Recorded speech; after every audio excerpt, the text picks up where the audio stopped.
DJ Sports.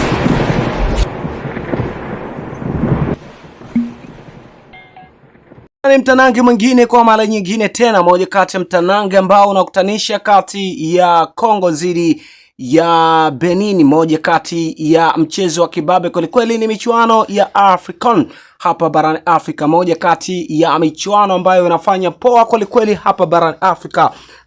Tutaweza kushuhudia kabumbu kali kwelikweli ambayo inakutanisha kati ya Kongo dhidi ya Benin, moja kati ya mchezo ambao so far umekuwa headline kubwa kwelikweli, lakini dakika 90 ndizo ambazo zitakwenda kutuambia nani siku hii ya leo ataibuka na ushindi, ama nani siku hii ya leo ataibuka na pointi 3 madhubuti. Moja kati ya mtanange wa kibabe kwelikweli, moja kati ya michuano hatari kwelikweli ambayo inafanyika nchini Morocco, ambapo ndio wenyeji wa michuano hii ya African, lakini mwenyeji wa mchezo wa siku hii ya leo ni Kongo, na hivyo Benin yuko ugenini dhidi ya Kongo. Twende tukatazame zile dakika 90 za mchezo huo wa kibabe kwelikweli, ili tuweze kuona nani siku hii ya leo atapata